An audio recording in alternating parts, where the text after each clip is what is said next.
एक समय की बात है, महात्मा बुद्ध अपने शिष्यों के साथ उपदेश देने के लिए दूसरे नगर में जा रहे थे।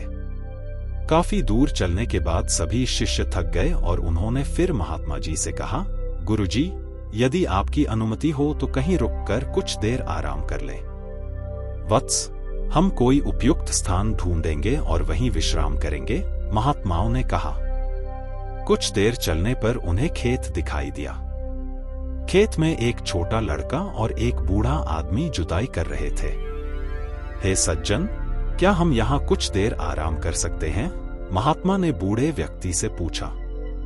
उस बूढ़े ने महात्मा को पहचान लिया और हाथ जोड़कर उनका अभिवादन किया और कहा, अरे महात्मा जी, यह हमारा सौभाग्य है कि आप हमारे खेत पर आए। तुम वहीं उस पेड़ के नीचे आराम करो, मैं जलपान करने की व्यवस्था कर दूंगा।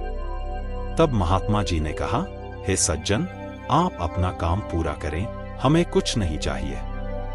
फिर भी बूढ़ा नहीं माना और कुछ फल तोड़कर पानी देकर बूढ़ा अपने काम में लग गया। फिर सभी शिष्यों और महात्मा जी ने फल और पानी लिया और सभी वहीं आराम करने लगे। फिर बूढ़ा आदमी अपना काम करता रहा। फिर बूढ़े का पोता काम करते करते थक गया और मन ही मन सोचने लगा कि अभी तो आधा खेत ही जोता है, आधा खेत अभी बाकी है। अब मैं थोड़ा आराम करूंगा और फिर आधा खेत जोतूंगा।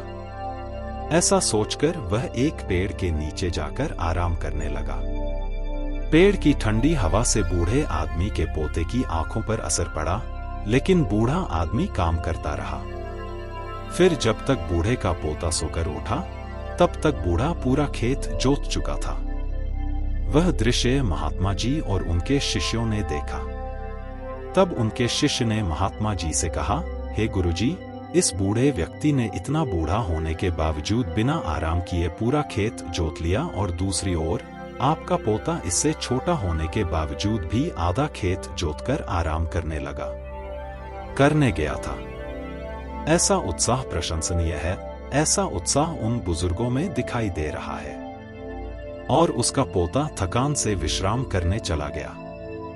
हे वत्स, तुम ठीक कह रहे हो, लेकिन ऐसा इसलिए हुआ क्योंकि वह बूढ़ा व्यक्ति केवल खेत जोतने पर ध्यान दे रहा था, शरीर की थकान पर नहीं, महात्मा ने कहा।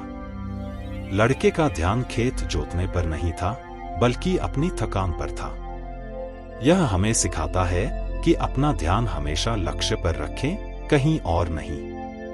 इतना कहकर महात्मा जी और उनके शिष्यों ने बूढ़े को नमस्कार किया और अपने रास्ते चले गए। निष्कर्ष: इस कहानी के माध्यम से हमने सफल जीवन के लिए ध्यान और समर्पण के महत्व को देखा। यह हमें याद दिलाता है कि अपने लक्ष्यों को प्राप्त करने के लिए हमें समय समय पर आराम करने की आवश्यकता है। लेकिन इसका मतलब यह नहीं है कि हमें अपने काम में आलसी होने की अनुमति है।